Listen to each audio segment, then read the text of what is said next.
Hey everyone, it's Mike from Destinations to Travel. We are at Universal Islands of Adventure today to take a detailed tour of the park to try and help you decide if this is the right park for you to visit during your Universal Orlando resort vacation. Personally, I recommend getting out to every park Universal has to offer, but we get it, can't always make that happen. So if you're gonna have to choose, let's see if Islands of Adventure is the right park for you. Now before we head inside, I do want to mention that the parks are constantly changing, so it might look a little bit different by the time you visit as opposed to what you're going to see in this video today. Now starting off with photo ops out in front of the park, we've got the iconic Islands of Adventure lighthouse as opposed to the arches and the iconic Universal Globe out in front of Universal Studios Florida.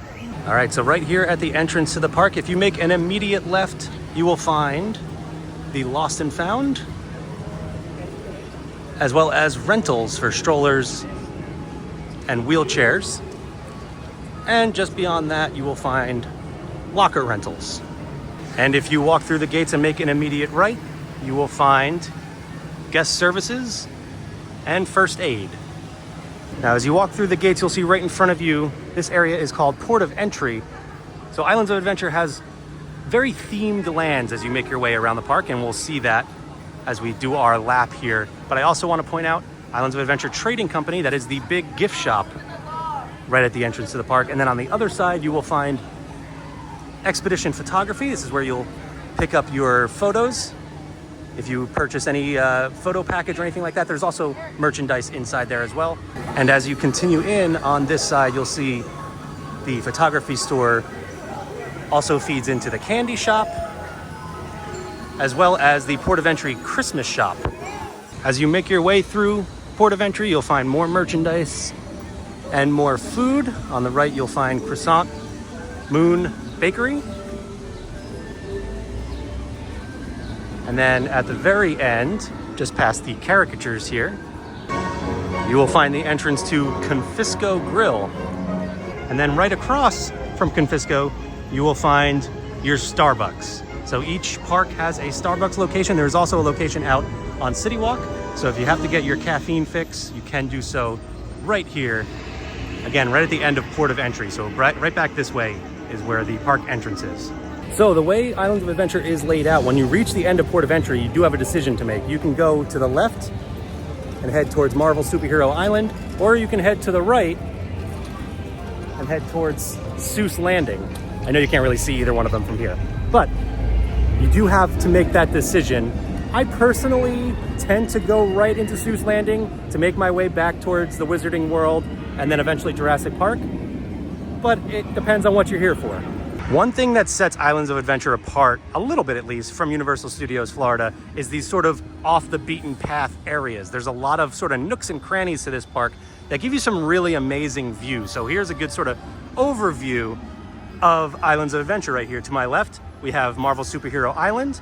Just past that, where you can see me ship the olive, that is Toon Lagoon. Across the lagoon, you've got Jurassic Park. And then can't really see too much of it except for Hogwarts sort of looming over everything. But you got the Wizarding World of Harry Potter, Hogsmeade there. This right here is a restaurant called Mythos. We'll talk more about that when we get over there. That is the Lost Continent. And then, of course, Seuss Landing to my right. So those are all the lands of Islands of Adventure. This is a great spot to see all of them. But now we're gonna take a more detailed look around. Like I said, I tend to go to the right when I first walk in, and you'll see Backwater Bar here, full service bar attached to Confisco Grill. And that's as you make your way towards Seuss Landing. So right at the entrance to Seuss Landing here, you can follow this main path that'll take you to everything this land has to offer. But if you make an immediate left, you'll find Green Eggs and Ham. This is one of my go-to quick service options in this park. The menu consists of all sorts of different types of tater tots. And we're talking loaded tater tots, like pizza tots, buffalo chicken tots. The carnitas tots are one of my favorites too. So if you're looking for a quick bite, this is one I would recommend. A quick pro tip, this path to the left of Green Eggs and Ham here is sort of a shortcut over to the back of the park, really. It takes you over to the back end of Seuss Landing into Lost Continent. And then if you're trying to get over to the Wizarding World of Harry Potter, maybe you're trying to rope drop Hagrid's Magical Creature motorbike adventure, this path would be a little bit of a shortcut. Our first attraction here in Seuss Landing is If I Ran the Zoo. This is a kids' playground area. I'd make a few changes if I ran the zoo. And of course, this is themed to one of Dr. Seuss's iconic books. And looks like a lot of fun for young guests. Our next attraction is the Cat in the Hat. This is sort of the big attraction of this land. It's a dark ride. If you're not familiar with what that means, it's basically just a slow-moving ride that takes you through the story. It's all indoors, so it's nice and air-conditioned, which is always nice. And of course, who doesn't love the story of the Cat in the Hat? So it's a fun ride, especially for younger guests, but I enjoy this one too. Right next to Cat in the Hat is One Fish, Two Fish, Red Fish, Blue Fish. This is a sort of a little fun flat ride similar to Kang and Kodos over in Universal Studios Florida, but there is a water element to this attraction. And this is your warning. Don't underestimate this ride because you can get completely soaked. I came off of this much wetter than I expected to the first time I did it. So something to keep in mind. It's nice for a hot day, but keep in mind, you will probably get pretty wet. Now, all throughout Seuss Landing, you'll find all sorts of details from iconic Dr. Seuss books like the Lorax. Next to One Fish, Two Fish is the Circus McGurkus Cafe Stupendous. This is a quick service dining option where you can get all sorts of unique offerings like the roast beast sandwich, which I recommend. That's one of my favorites. And of course, there's no shortage of characters in Seuss Landing. You've got Cat in the Hat and Thing 1 and Thing 2 here. Now you may be wondering, looking at this Grinch meet and greet, what all of the hype is about around this character. So during the holiday season, you'll see a lot of videos of, actually really he's the viral character here at Universal Orlando. But that is a very different Grinch. This is like the storybook Grinch we're seeing here. You can meet live action Grinch during the holiday season, and he is so much fun. If you're gonna meet one character, if you happen to be here during the holiday season, go and meet the Grinch. Right across from Circus McGurkus is the Carousel. It's a classic carousel with some Dr. Seuss flair. Now from right here, a few quick locations I want to point out. All the books you can read, that is a gift shop. Hop on Pop ice cream shop, pretty self-explanatory. You can get some ice cream there. And then Gertrude McFuzz Fine Feathered Finery, easy for me to say. Another gift shop. We also have the entrance here for the High in the Sky Seuss Trolley, and that is the ride you will see going around the entire land. You can see the track here. It makes its way all the way out to the water, so it gets a nice view of the lagoon. And it's just a slow-moving train ride all around Seuss Landing. Of course, we have a candy shop here in Seuss Landing. There goes the High in the Sky Seuss Trolley. And then right across the way, the Mulberry Street store for gizmos, gadgets, goodies galore. Another gift shop. One of my favorite details of Seuss Landing is Dr. Seuss himself. Right there. And the last few locations before we exit Seuss Landing, you've got restrooms right back there, which you'll go past if you go through that shortcut that I've mentioned over by Green Eggs and Ham. And then you've got Moose Juice, Goose Juice, nice little snack stand. And then across the way, you've got Honk Honkers, which is currently closed, but seasonally does serve as a meet and greet spot for the Grinch. Now, as we exit Seuss Landing, our next land is the Lost Continent. First stop I want to make in the Lost Continent is an immediate left as you walk in. So that's the main path back there. But if you come to the left, like I said, with this park, there are a lot of sort of off the beaten path kind of areas. And if you head down this way, you can get back down to the lagoon. So you get not only a really nice view of the entire park, you also get to see the backside of Mythos, which is that restaurant that I mentioned earlier. And again, we'll talk about that in just a second. But one of my favorite spots here is this bridge, because the legend says there's a troll that lives under this bridge. And if you wait here quietly, you might just hear him.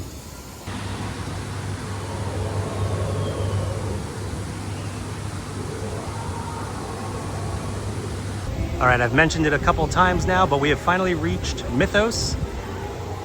This is one of the best table service restaurants in a theme park anywhere in the world. As you can see from the banner here, 10-time winner of #1 theme park restaurant in the world. Mythos has sort of a Mediterranean-inspired menu with a lot of really delicious offerings. It's also just incredibly themed inside. It is a beautiful restaurant. If you have the time to take out of your day for a table service meal, I highly recommend checking out Mythos. It is very, very good and just a really fun experience. As we continue to make our way through the Lost Continent, there are no attractions in this land currently, but we've got the Treasures of Poseidon gift shop. Across the way, you've got Fire Eater's Grill, another quick service dining option. And we got some character meet and greets happening over here with King Julian. I do want to mention this cut through over here. So as I was making my way through, this would have been on my left. And this bridge does take you over to Velocicoaster and then into Jurassic Park, which allows you to bypass the Wizarding World. I know that's not ideal most of the time, but it is one of the most crowded areas in the park. Actually, the most crowded area in the park. So if you were trying to get past some of that traffic, this would be the way to do it if this bypass is open. And I did mention the parks are constantly changing. So here's a perfect example. Right now, with the live action How to Train Your Dragon hitting theaters, they do have some How to Train Your Dragon photo ops here in Lost Continent. There's a look at some of the How to Train Your Dragon temporary offerings. They've got some How to Train Your Dragon merch in here. And there's a really cool Toothless photo op here. And almost at the end of Lost Continent, we've got the kebab stand here. So another quick service option. Kebabs and salads and things like hummus and Greek yogurt.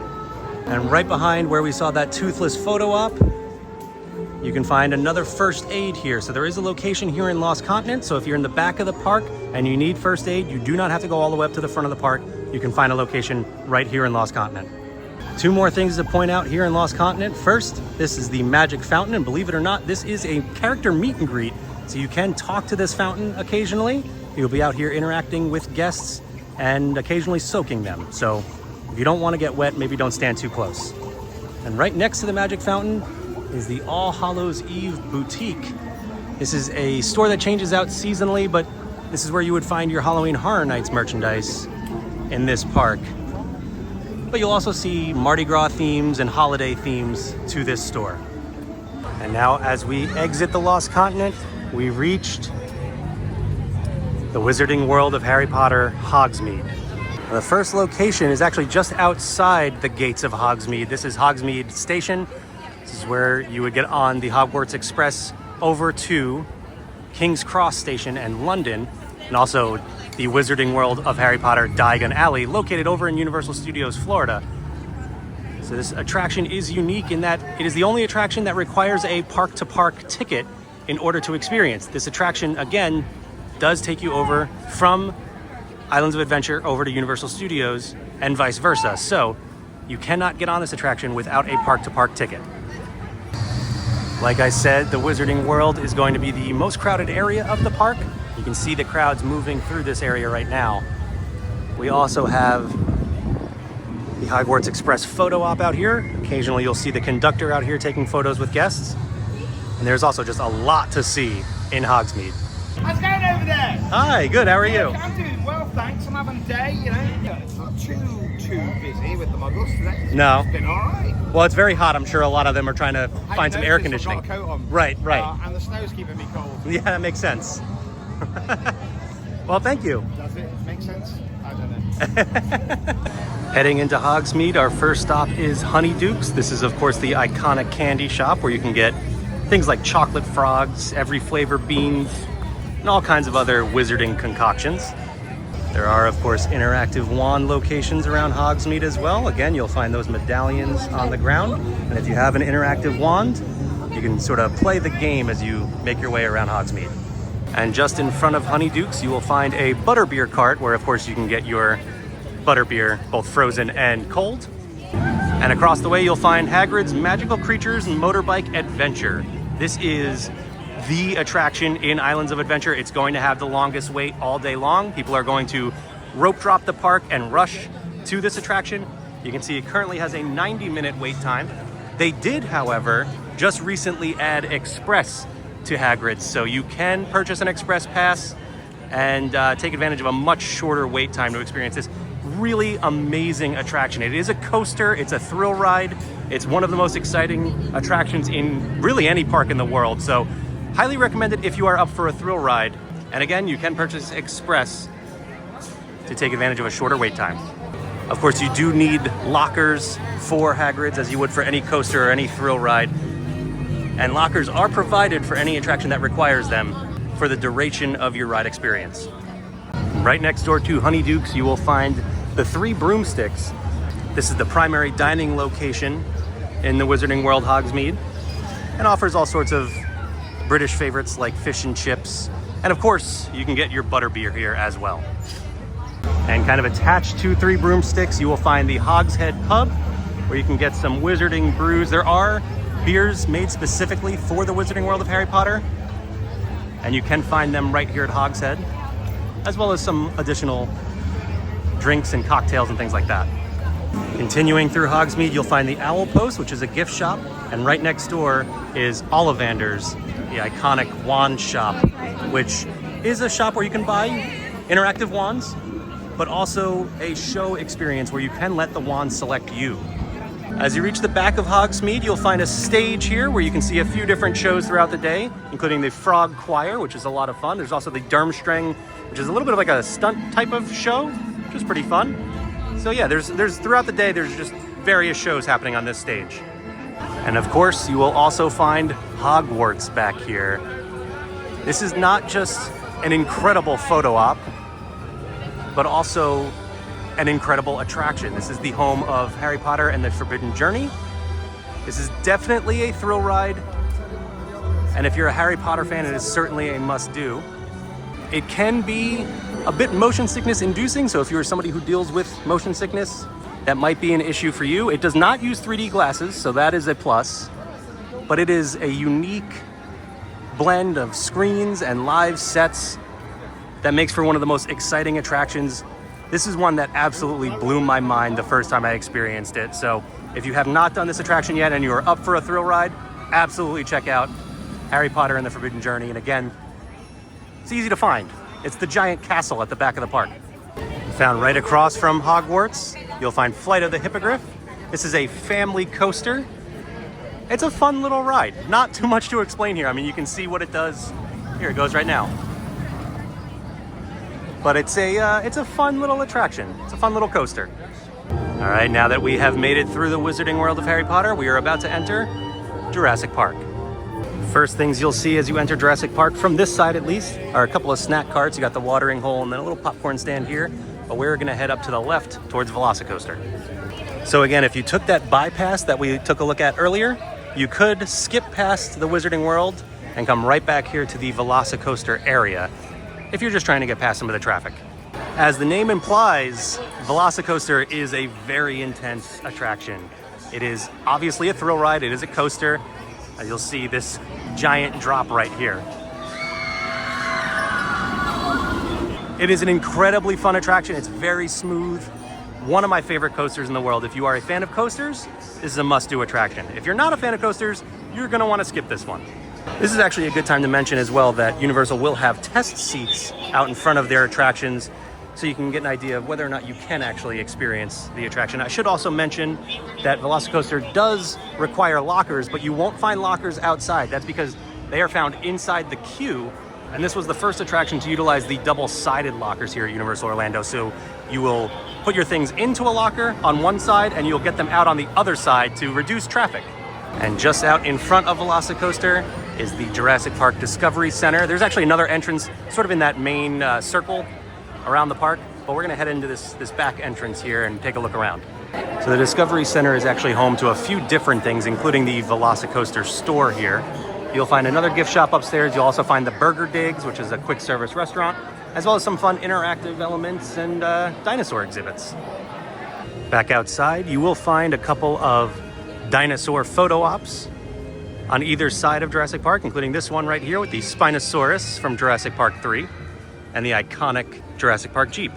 You will also find some Midway games around Jurassic Park with all kinds of different dinosaur prizes. Our next quick service dining option here in Jurassic Park is Pizza Predatoria. Pretty self-explanatory. It's a pizza place. Right next to Pizza Predatoria, we have the Raptor Encounter. This is the viral meet and greet that you have probably seen before. There's plenty of video out there of guests getting scared by the raptor. This is where you can meet Blue from the Jurassic World films. Our next attraction is the Jurassic Park River Adventure. This was the original attraction in Jurassic Park and Islands of Adventure. It is a boat ride through Jurassic Park, but of course, things don't go as planned in typical Jurassic Park fashion, and you come across some dinosaurs that you were not meant to come across. And of course, it culminates in a giant drop. This is, of course, a water ride. However, I would say you're not necessarily going to get soaked on this ride. You might come off a little bit dry, but you might get soaked. So you're definitely taking the chance there. But it is a great attraction, especially if you're a fan of the Jurassic Park franchise. Our next stop is Camp Jurassic. This is a kids' play area, but it is so much fun. Even if you don't have any young guests with you, I recommend just taking a walk around, checking it out. There's so many fun little elements. Also, one of my favorite quiet areas, relatively quiet. I guess it is a kids' play area, so you never really know, but one of the coolest areas in the entire park, I think. So definitely worth taking a walk around Camp Jurassic.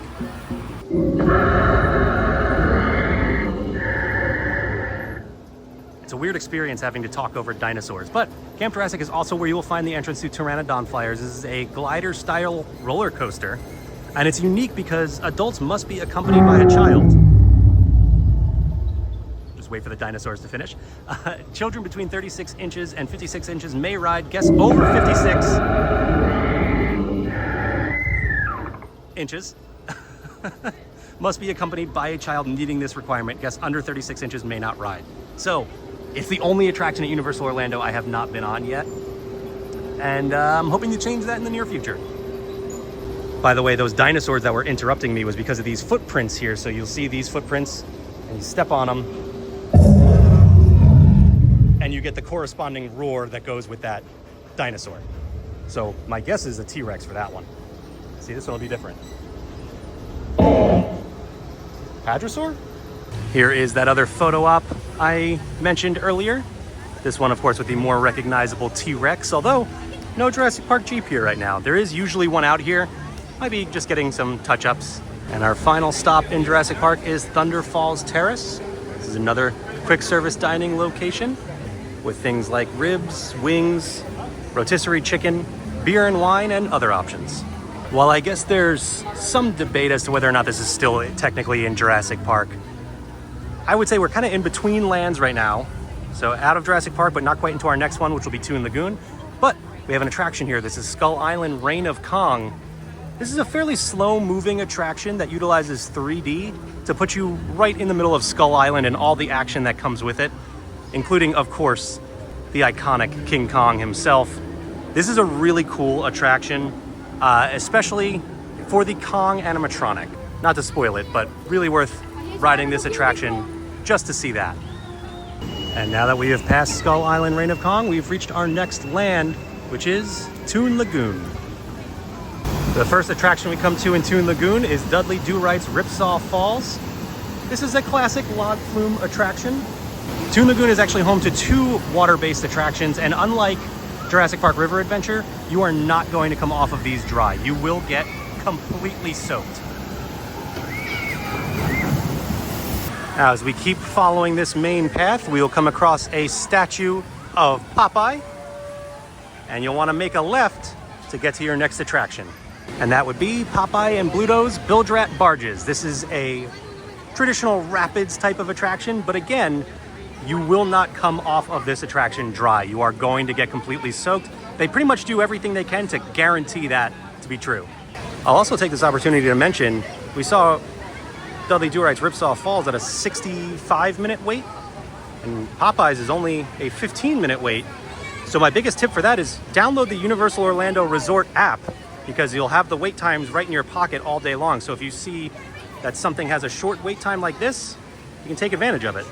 I do want to stress that these 2 water rides here in Toon Lagoon are 2 of the most fun attractions Universal Orlando Resort has to offer. That being said, you're going to get soaked. So if you prepare to be soaked, highly recommend doing them. If you're not prepared, you might want to skip it because you will have wet socks the rest of the day. Right across from the entrance to Popeye and Bluto's Bilge-Rat Barges, you'll find Wimpy's. This is, of course, a quick service burger location. Now, if you keep going past Popeye and Bluto's Bilge-Rat Barges, you'll come across Me Ship the Olive, which is a fun interactive kids play area with all sorts of water elements, including ones that interact with bilge-rat barges. And if you go either to the left or the right of the entrance to Me Ship the Olive and follow this path, you'll have some really cool lagoon viewing areas that, like I mentioned at the top of this video, are sort of off the beaten path, get you away from the crowds of the park and give you some unique views.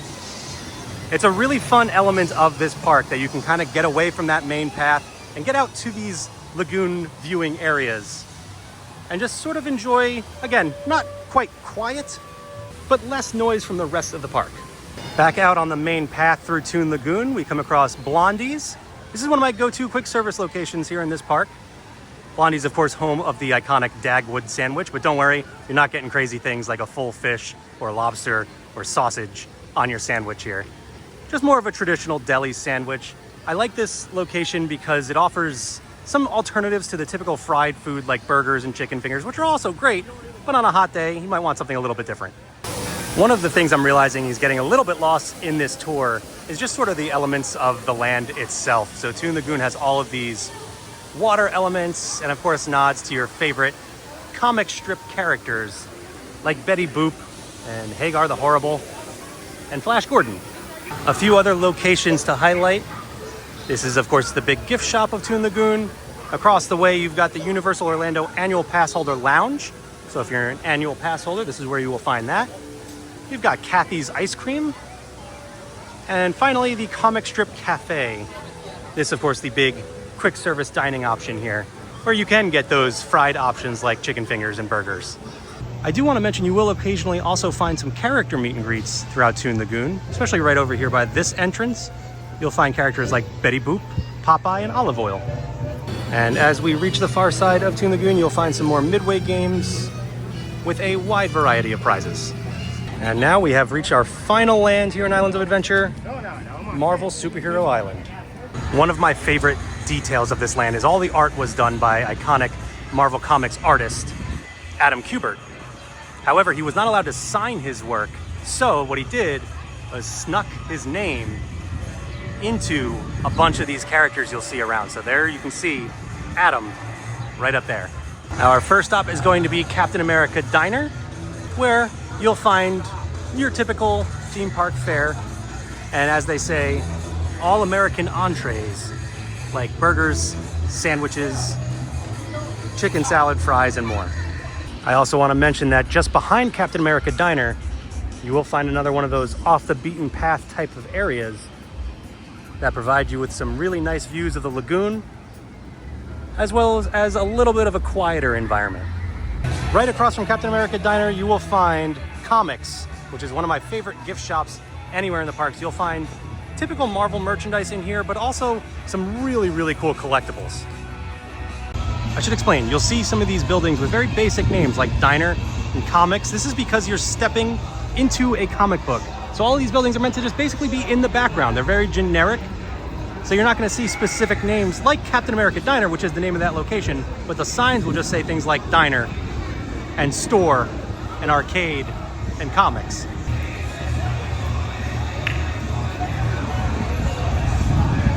So I pointed out Captain America a second ago. Some of the other characters you can meet around this land include Wolverine, Cyclops, Rogue, Spider-Man, Storm, and of course, Captain America. You can also meet a couple of supervillains in this area, including Doctor Doom and the Green Goblin. And it looks like we've got some Doctor Doom supporters out here. We now have come to our next attraction. This is the Amazing Adventures of Spider-Man. This is my favorite theme park attraction anywhere in the world. It is a unique dark ride type of attraction with screens and live sets that of course take you through an amazing adventure of Spider-Man as you come face to face with the sinister syndicate led by Dr. Octopus. Our next attraction is Dr. Doom's Fearfall. This is a pretty straightforward attraction, or straight up and down attraction.